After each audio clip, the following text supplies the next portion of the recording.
Olá, bem-vindos ao Pod ou Dev, um podcast sobre a neurociência na educação dos filhos. Meu nome é Graciele Azevedo, sou psiquiatra da infância e adolescência e mãe do Heitor.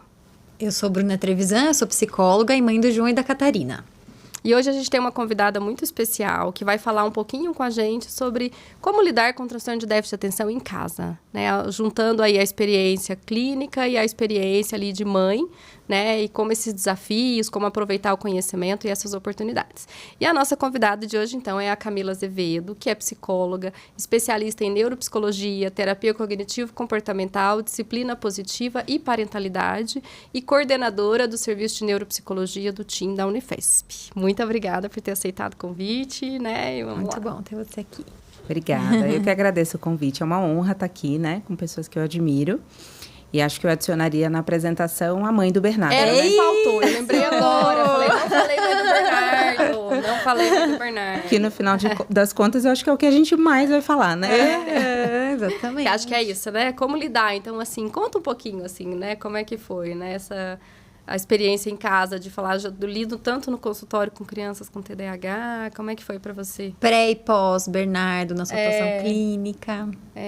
Também. Eu acho que vai ser muito libertador poder estar nesse lugar de falar sobre a minha experiência, né? Porque eu acho que quando eu atendo as famílias, muitas vezes eu fico ali preocupada em trazer estratégias, reflexões, né? Para ajudar outras pessoas e muitas vezes as dores que eles passam são muito similares às dores que eu enfrento, né? Então, eu acho que hoje poder falar sobre isso, mesmo que alinhando um pouco de conhecimento, né? Teórico, vai ser muito legal. Então, para contar um pouquinho, até para contextualizar, né? Quando o Bernardo era muito pequenininho, então talvez ele tivesse aí por volta de 1 ano, eu fui fazer um curso, e nesse curso alguém estava comentando sobre uma formação de disciplina positiva que ia ter. Então, era um curso mais de inteligência emocional, era uma britânica que vinha ao Brasil, eram 2 dias, e aí eu achei o curso bacana, mas fiquei muito interessada, né, nessa formação de disciplina positiva. E aí, quando eu fiz a formação de disciplina positiva, é como se tivesse sido um divisor de águas, tanto na minha atuação clínica, mas principalmente no meu maternar, né? Porque o Bernardo era muito pequenininho e ainda tinham muitas coisas que estavam por vir, né? Eu ainda não enfrentava de desafios em termos de comportamento, né? E quando as coisas foram... quando ele foi ficando mais velho, né? Então, chegou no Terrible 2, no Teenager, né? E eu vi ali muitos desafios de como ajudar na regulação emocional, né? De trazer habilidades para ele na resolução de conflitos, mesmo que ainda muito pequenininho. Eu acho que fez toda a diferença em enxergar outros caminhos para colocar em prática conhecimentos que eu já tinha, né? Então, pensando que eu sou especialista em terapia cognitivo-comportamental, eu me utilizava de muitas ferramentas que tinham o propósito de reforçar alguns comportamentos-alvo, né? Usando reforçadores. E muitas dessas coisas passaram a não fazer tanto sentido em alguns contextos, dentro de alguns valores que desabrocharam na minha cabeça, né? Então, uma frase que me marcou muito, da Jane Nelson, foi como podemos fazer crianças se sentirem, se comportar melhor, fazendo elas se sentir pior, né? E muitas vezes a gente está nesse lugar de querer corrigir comportamentos, apontando erros, né? E o nível de colaboração fica muito menos expressivo. Então, é como se isso realmente tivesse feito todo o sentido. E a partir ignorando daí... erros, né? Se for pensar na coisa da comportamental também, né? O próprio ignorar alguma coisa que é desagradável também já passa esse negócio, tipo assim, isso que você fez não é legal e não vou dar atenção para isso. Sim. Então, apesar de você não criticar diretamente... Essa ideia, né? De não oferecer o reforço no momento de um comportamento ruim, para que aquele comportamento não escalone, né? Mas quando, na verdade, outros significados podem estar sendo feitos, né? E principalmente se a criança está buscando chamar a atenção, o quanto ela vai se utilizar cada vez mais dessas estratégias para poder ser ouvida, né? Então, isso para mim fez toda a diferença. E eu costumo dizer, inclusive, né, quando eu estou nas orientações parentais, que não é sobre a gente ter uma maternidade perfeita, né? Porque muitas e muitas vezes eu caio em erros que eu né, não gostaria. Certificada em disciplina positiva, e na prática em casa. Então, com experiência clínica de mais de 20 anos, né, lidando com atendimento infantil, orientando famílias, né, eu tô no lugar de uma mãe que erra, que faz coisas que não gostaria, né, muitas vezes ou porque eu tô com pressa, ou porque eu não tô, né, o meu potinho de necessidades emocionais está vazio, e aí eu não me atento a isso e acabo utilizando, indo para caminhos que não são compatíveis com os valores que eu prezo. E eu acho que a parte mais importante, que eu falo muito nas orientações, é o quanto a reparação também é muito poderosa, né? Então, isso me consola muito, saber que mesmo diante do erro, né, a ideia é da gente retomar e dizer, puxa, olha, naquela hora, né, eu não queria ter falado daquele jeito, ou não era bem isso que eu gostaria de ter dito, né? Então, o Bernardo agora ele está com 9 anos, e ele tem uma elaboração verbal, né, uma articulação que possibilita muito a gente entrar nessa base de diálogo a respeito de quais eram as intenções que estavam por detrás, que outra forma a gente poderia ter agido. E eu percebo que o semear desses valores é o que faz com que agora eu consiga, né, com ele, fazer essa reparação de forma mais efetiva. Ótimo. E a questão do TDAH, como é que foi entrando aí no meio do caminho? Essa é uma história longa, né? Bom, quando ele era bem pequenininho, né? Ele já tinha alguns sinais que me chamavam a atenção. E, do ponto de vista genético, né? A gente tinha uma probabilidade grande, pensando que o meu marido também tem o diagnóstico. Já tinha manifestações e prejuízos importantes, né? No dia a dia. Então, a gente já lidava ali com algumas questões que pareciam mesmo indicar que mais para frente a gente poderia preencher os critérios de uma forma mais segura. Bernardo era pequenininho e veio a pandemia, né? Então, ele pegou aquela fase de alfabetização online. Na verdade, ele estava pré-alfabetizando, né? Então, ele estava com 4 para 5. E aí, com uma dificuldade super expressiva, né? Eu acho que todo mundo enfrentou diversos desafios, né? Então, com certeza, nem preciso descrever o quão desafiador foi, enfim, a dinâmica familiar. Mas ele ficar ali entretido, né? Em todo aquele conteúdo estruturado, na frente de um computador tão pequeno. Então, a gente foi fazendo algumas adaptações, né? E depois que a gente voltou, ele começou a dar sinais muito claros de dificuldade de alfabetização. Ele também tinha... então, apesar de ser um menino muito articulado verbalmente, muito doce, né? Ele é um menino muito expansivo, muito sociável, simpático, né? Ele é uma graça, assim, Eu sou suspeita para dizer, né? Eu adoro ele, assim, né? Ele gosta muito do Bernardo, assim. Faz tempo que ele não vê, né? Mas eu lembro as primeiras vezes que ele viu o Bernardo, assim, adorou. E o Bernardo super simpático, ficava lá brincando com ele, com paciência, até que ele é pequenininho, né?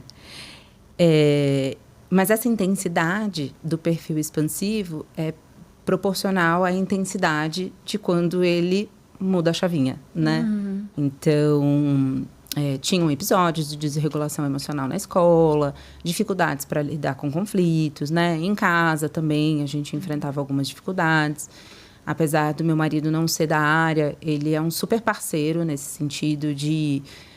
eu acho que faz sentido para ele, né? Quando muitas vezes a gente reflete sobre algumas maneiras de lidar com comportamentos, né? Que não são apropriados. Mas já teve momentos, né, dele ter aquele questionamento do tipo, não está funcionando, né? Olha, ele continua se comportando assim, como que vai ser quando ele estiver grande?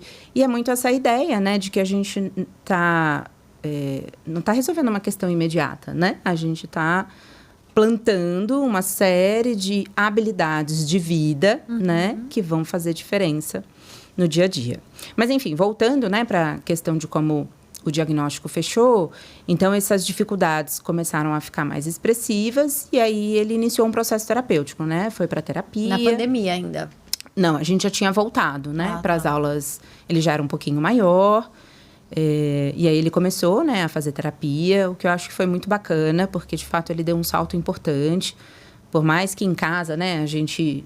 então, eu levo muitos livrinhos do consultório, leio com ele, estratégias, a gente faz combinado. Tem um livrinho da Jane Nelson que eu adoro, que é para crianças pequenas, que fala sobre o cantinho da calma, né? Que é o espaço que acalma. Eu não lembro agora o nome certinho. Então, a gente fez um cantinho em casa, que chamava o Cantinho dos Nonato. E aí, tinha almofadinhas, adesivos, né? A gente modelava muito essa ideia de... puxa, acho que agora eu preciso ir para o cantinho. Então, não ficou um lugar aversivo. E ele utilizava como estratégia, né? A gente podia ir até lá. Então, do ponto de vista comportamental, algumas coisas melhoraram bastante. E, de fato, quando veio o processo de alfabetização e ele começou a ter dificuldades de leitura e escrita, a gente precisou investir, então, na parte pedagógica. E aí, a gente fez a avaliação neuropsicológica, que, de fato, né, apontou para todas essas dificuldades que a gente já observava no dia a dia. Ele também, né, teve um mapeamento de altas habilidades. E aí, a partir disso, a gente começou a intervenção com uma fonoaudióloga, né? Na verdade, até que a fono que atende ele hoje, a gente teve uma troca de profissionais, mas acho que hoje está funcionando super bem. E a gente tem uma hipótese de dislexia que muito provavelmente vai se consolidar. Eu fiquei me questionando por que é fono, né? Porque você falou do TDAH, das outras habilidades, e falou que fez fono, e é por conta da leitura e da escrita. Isso. E aí, a gente tentou também uma intervenção medicamentosa, né? Mas ele teve alguns efeitos colaterais que acabaram sendo mais expressivos do que o benefício da medicação, né? Então, a gente precisou interromper, o que no caso dele, eu acho que faria toda a diferença para ajudar, né? Porque ele tem um perfil de hiperatividade bem intenso e muitas vezes é desafiador para ele, né? Conseguir ficar nesse contexto de pedagógico, ainda mais com as dificuldades, né? De leitura e escrita. Então, isso foi ficando mais evidente. Então, acho que foram etapas, né? Primeiro a questão comportamental, deflagrou, aí depois as dificuldades pedagógicas. E hoje a gente ainda tem desafios, né? Comportamentais, principalmente por conta da hiperatividade. Então, a ideia é que a gente consiga conciliar todas essas intervenções, né? Mas esse é o maior desafio, né? Porque, enfim, eu lido todos os dias. É isso que eu ia perguntar. O que você acha? Porque você foi falando muito dos recursos que você usa com os pacientes e você aplicando nele também. Coisas que a gente orienta os pais a fazerem e você aproveitava e aplicava.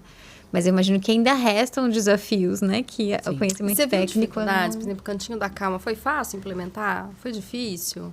Precisei modelar muito? Como é que foi na prática, assim? São muitas dores, né? Eu acho que se misturam. Eu brinco que eu acho que se eu fosse engenheira seria mais fácil, né? Porque aí a gente enxerga as coisas de outro jeito, não se penaliza tanto, né? Porque eu acho que o fato de eu trabalhar com isso adiciona um peso que eu preciso resolver, né? Porque se eu ajudo tantas famílias, como assim em casa eu enfrento, né, problemas muito parecidos? Mas, ao mesmo tempo, eu me sinto muito grata por ter a possibilidade de ter todos os conhecimentos e lidar com a situação de uma forma que eu acho que, se eu não tivesse, seria muito mais desgastante e desafiador, sabe? Porque é muito desgastante. Eu acho que algumas estratégias mesmo que eu utilizo super funcionam, sabe? E é o que me faz... na orientação parental, ter a certeza de que é um caminho efetivo para tantas famílias que a gente precisa ajudar. Porque eu experimento e vejo que funciona, né? E quais são essas? Dá umas dicas. Quais são essas? Isso, o pessoal tá curioso. E eu tô querendo saber também. O Cantinho da Calma, você acha que foi uma que... Eu acho que, em termos de estratégias práticas, né? Eu acho que essas...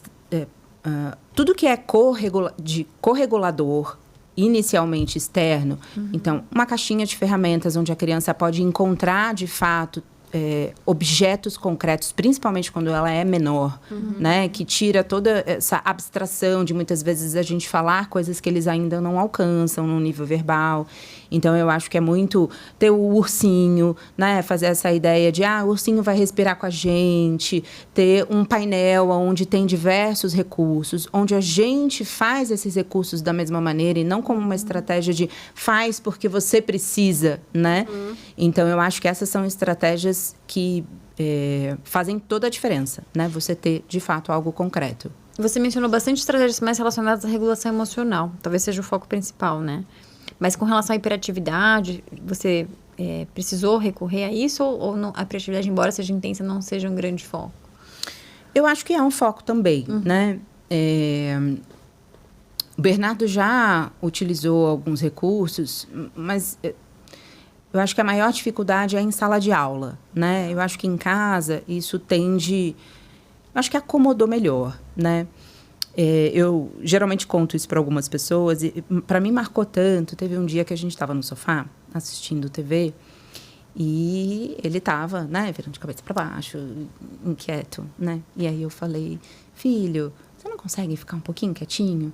E aí ele falou assim, não, mamãe, eu não consigo. E aí naquela hora é como se eu tivesse alcançado uma camada muito mais profunda do que a ideia de que ele precisa de estratégias para se manter quieto. De fato, ele não consegue, né? E eu acho que essa é uma das dores, né? Porque, para além de trabalhar com isso, que eu brinco, né? Que eu costumo chegar... Eu chego em casa e eu continuo trabalhando, né? Essa é a sensação que eu tenho.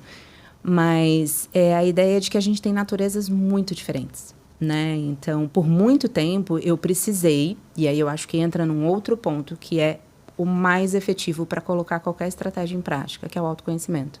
Então, eu precisei mergulhar dentro de mim e entender que talvez... a Camila que eu sou, né, vai precisar fazer ajustes nas expectativas que ela tem do filho que ela gostaria, né? Porque eu preciso olhar para quem o Bernardo é e não quem eu gostaria que ele fosse, que é muito distante, né? Então, eu acho que isso foi um trabalho que me ajudou muito todas as vezes, né, que eu enfrentei desafios, entender que tinha muito de mim também para ser trabalhado, para que essa efetividade das estratégias funcionassem, sabe? Eu, só para fazer uma coisa do Bernardo, né? Porque eu lembro quando a Camila foi comentar da dislexia, assim, eu até falei para ela, assim, ele vai ser um Tom Cruise da vida, porque o Tom Cruise tem dislexia, né? Pelo menos é o que eu sei que tem. Depois não sei se foi olhar se ele tem mesmo, mas eu acho que ele tem, né? Parece que tem sim, essa informação que ele tem mesmo. Vai ser um Tom Cruise da vida, menino super simpático, conversa super bem e tudo. Então, mas acho que essa coisa de também, assim... Quando você vê que tem umas dificuldades ou tem algumas coisas, às vezes é difícil, né? Você também ficar olhando pro outro lado, né? Assim, de valorizar. Acho que você ainda como profissional consegue mais, mas o que eu vejo na prática clínica é os pais terem muita dificuldade de verem os aspectos positivos, assim, quando a criança tem, né? Então, acho que talvez ser profissional te ajudou mais, mas na prática é muito difícil, né, dos pais, de uma maneira geral. Porque tem a demanda que é desafiadora. É muito desgastante. É desgastante, né? E quando você se vê, você está naquele lugar de tira o pé, senta direito, Então, pega a mochila, isso da hiperatividade. a meia, arruma a sua cama, mas eu não falei que não era tal coisa, né? Então, eu acho que isso traz um impacto para a relação, e quando a relação está desgastada, né? Essa conexão afetiva, ela é o ingrediente para qualquer estratégia funcionar, né? Então, assim, quando eu falo para o Bernardo, bom, então a gente vai chegar em casa, você tira a roupa e vai tomar banho, eu tenho um monstrinho surgindo de dentro dele, que saco, não sei o quê. E quando eu utilizo outro caminho, né, que traz um humor, a leveza, a brincadeira, e é claro, eu entendo que nem sempre a gente também está plena para colocar tudo isso em prática, né? Eu costumo muito dizer isso. E tá tudo bem, às vezes a gente só vai dar o comando, né? Vai falar, eu tô cansada, pega logo, entra logo no banho. Mas é sobre essa possibilidade da gente olhar para a relação que vai ser a base, né, desse senso de colaboração, que emerge muito mais fácil quando a criança está conectada emocionalmente com a gente, né? Então, muitas vezes eu vejo ele dizer, não, tá bom, mamãe, combinado, vamos fazer isso. E é muito mais simples, né? Não é a predominância dos momentos, mas... Mas é mais poderoso do que as técnicas. Muito mais poderoso. Faz toda a diferença. Faz mesmo.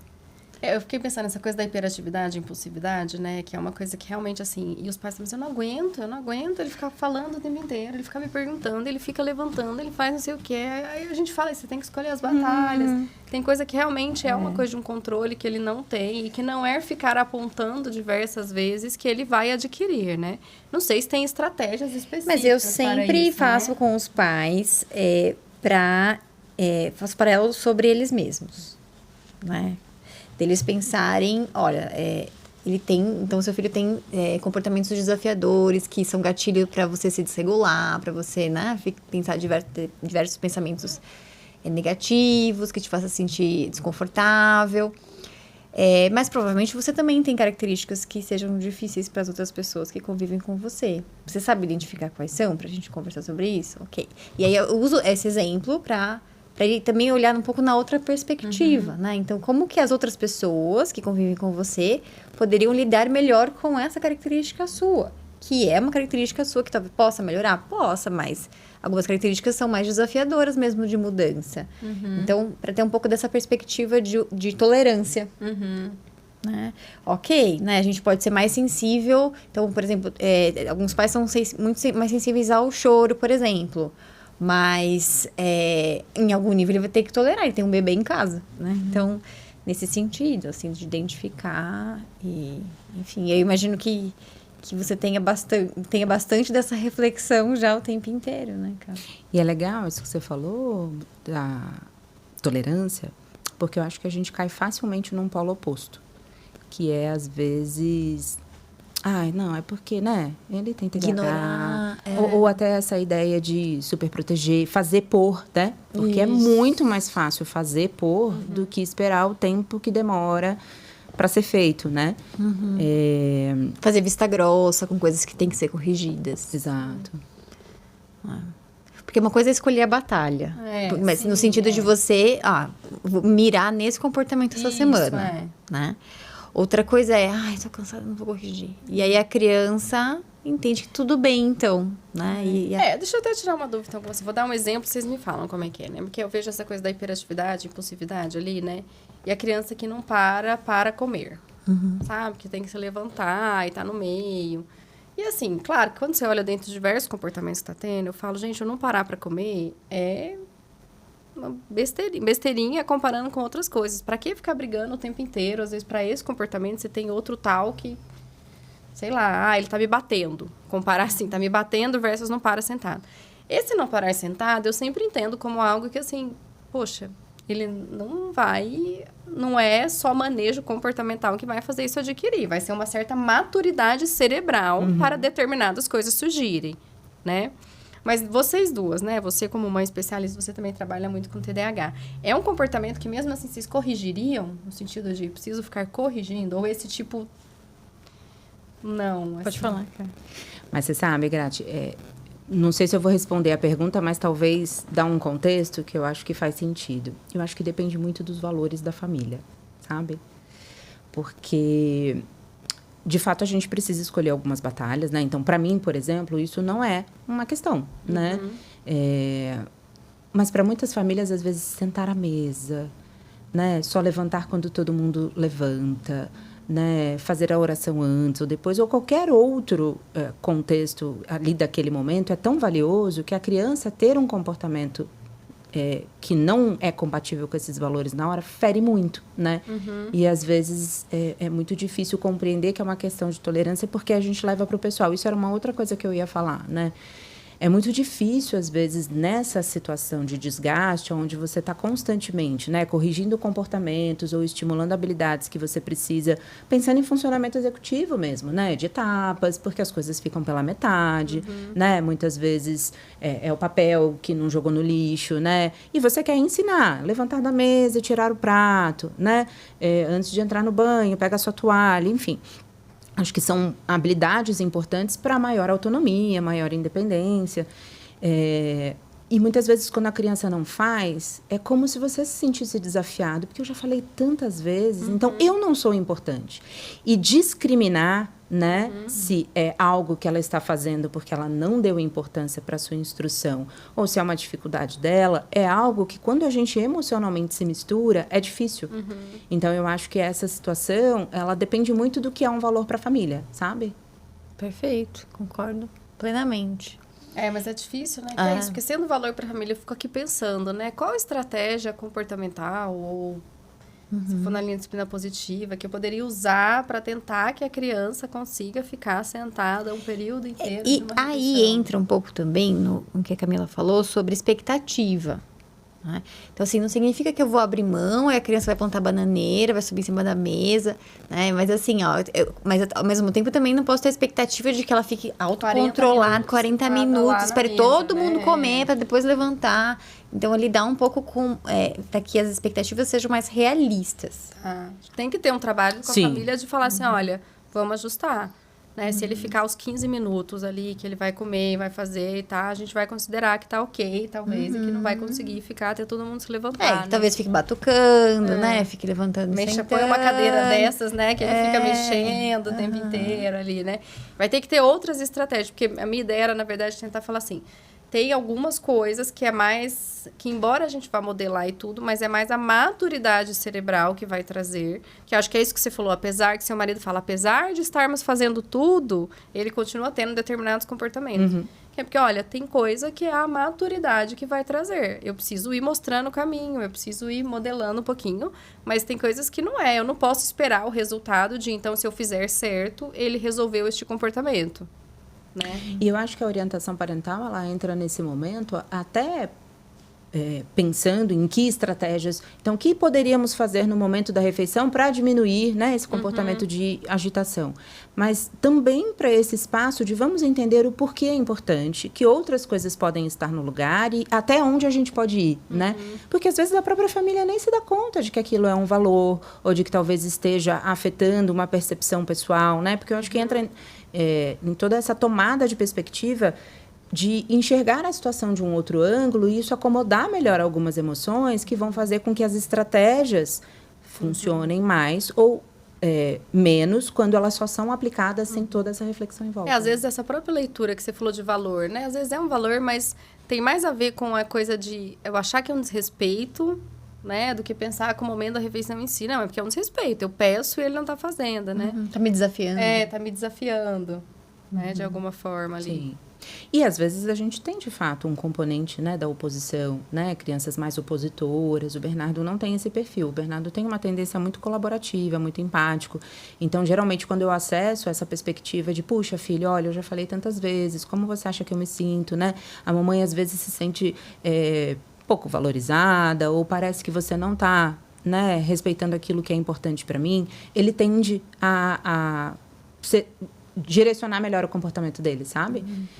Mas, às vezes, a gente ainda tem crianças que se opõem, né? E aí eu acho que isso é um desafio ainda maior, né?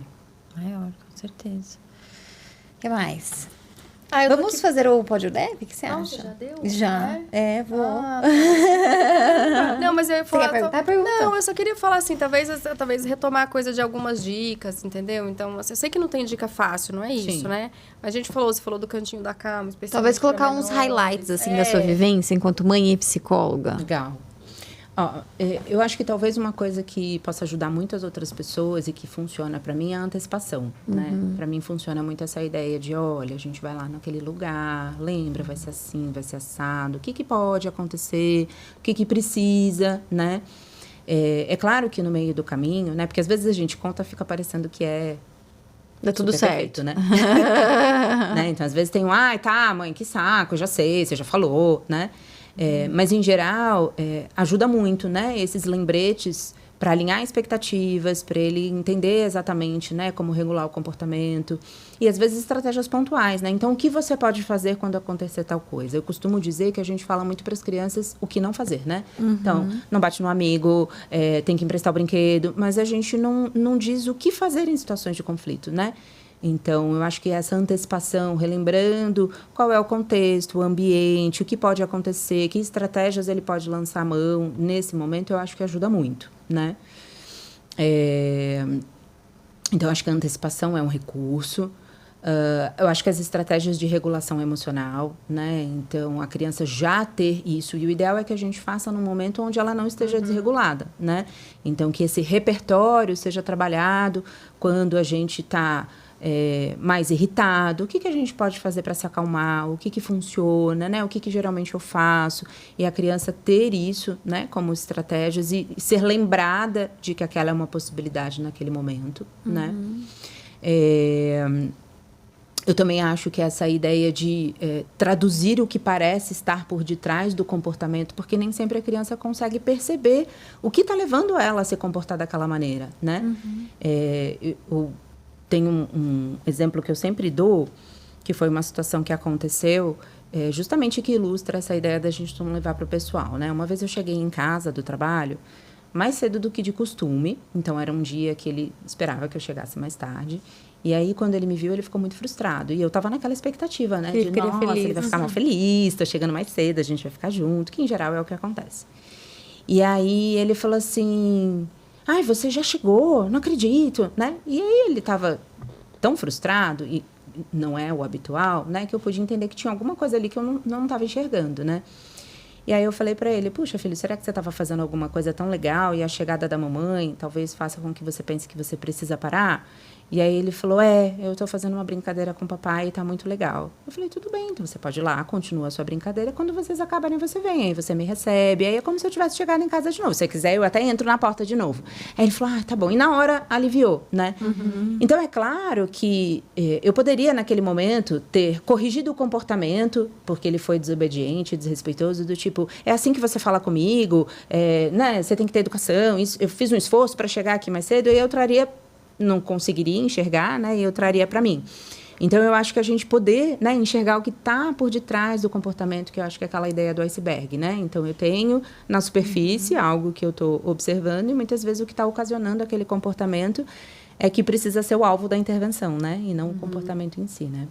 Perfeito. E aí, é claro, eu acho que também a ideia de que quando a criança está desregulada, muitas vezes a gente precisa esperar um tempo, né? E aí, quando ela se regular, a gente colocar em prática, retomar, fazer a reparação, né? Acho que tudo isso também é muito válido. Perfeito. Então, vamos. Bora? Vamos. E aí?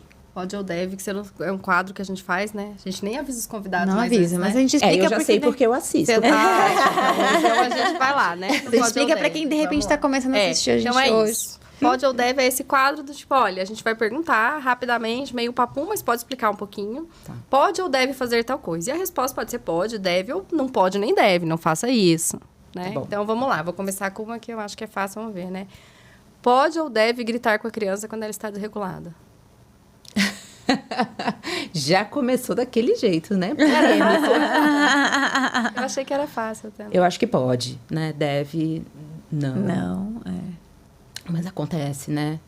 Mas acho que pode diferente de acontecer, né? Pode, eu entendi que o pode seria no sentido de pode acontecer, Pode né? acontecer, mas assim... Mas não deve. Não né? deve evitar. Deve evitar. Não é o melhor gritar com a criança quando ela está desregulada. Não é o momento que ela vai aprender, né? Se a gente fosse na linha da permissão de fazer isso, né? Eu diria que nem pode nem deve, né? Eu acho que é mais no pode acontecer. Então, gritar não pode nem deve.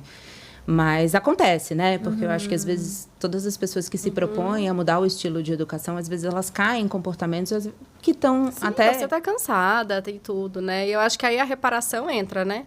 Olha, vai acontecer. Não deveria, mas vai acontecer. E você pode ir lá e falar assim, poxa, você deve ter se sentido mal quando eu gritei, né? E eu acho que, não sei se pode servir como uma reflexão, inclusive, para a criança... Né, quando aconteça, entender assim, quando eu grito com o outro, ele também se sente mal. Não que você vai ficar ensinando isso nesse momento, né? Mas poxa, não sei, como é que você se sentiu quando eu gritei? Talvez eu não devesse ter agido assim. Acho que reparação entra nisso, né? Com certeza. Vou fazer uma desafiadora, eu acho. Pode ou deve ter expectativas de mudança no comportamento do meu filho com TDAH? Eu acho que pode e deve. Porque tem momentos que a gente, né, a guarda baixa, a gente pensa, imagina quando chegar a adolescência. Essa é a frase, né? Ai, imagina quando chegar a adolescência. Eu acho que se a gente não tiver, né, essa constância de acreditar que as coisas vão modificar, e não no sentido de serem perfeitas ou não acontecerem falhas, né? Mas a ideia de que está num processo de aprendizado, né? Eu gosto muito da ideia de pensar que como a criança está aprendendo, tudo é modificável, né?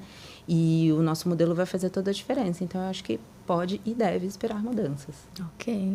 É só a questão da expectativa, talvez, alinhar aquela expectativa alta do autocontrole. Aliás, a hiperatividade é um dos sintomas do TDAH que mais classicamente tendem a diminuir, né? Então, Se modificar, né? Ou modificar no sentido de ficar uma coisa mais interna, Isso. assim, né? Não ficar um negócio tão evidente. Então, tanto que nas perguntinhas que você faz lá, você faz ele costuma correr de um lado para o outro, subir nas coisas? Geralmente, você não vai esperar isso de um adulto, né? Sim. Ele pode ter uma hiperatividade subjetiva, um se mexer na cadeira, que às vezes, Buscar socialmente, atividades. é um pouco mais Sim. tranquila ali, entre aspas, né? Ai, meu Deus, e agora? Eu tô aqui pensando, né? Ok, outro pode ter. Acho Outro que só, pode ou deve. enquanto vocês pensam, né? Eu acho que até, não sei se você concorda, Bru, eu acho que é um alinhamento que de expectativas, né? Para além de um diagnóstico, né? Porque é tão comum na parentalidade, às vezes, a gente idealizar, projetar expectativas nossas, talvez das nossas referências infantis, do nosso modelo de educação, né? É uma questão de a gente estar autocentrado também, né? Então, aquele comportamento da criança está atrapalhando o meu planejamento, que eu desejaria estar fazendo, como eu né? Assim, Sim. Que você poderia ter facilmente entrado nessa de cheguei mais cedo e ele ficou irritado. Nossa, esse comportamento achei que a gente ia brincar, que eu ia estar animado, né? A gente poderia facilmente entrar nisso de se sentir ofendida, de não trabalhar expectativas ali, né? Muito fácil. Sim, com certeza. mas acho que esses pode devs já trouxeram bastante. acho que já resumiu bem resumiu bem nossa conversa. Tá difícil um pod ou dev também, sabe? Direto, Não, mas eu acho que trouxe bastante É. o assunto que a Ká trouxe pra gente. Foi muito bom. Vamos. Muito bom, bem sensível, um tema bem importante. Adoramos. Obrigada, Muito viu?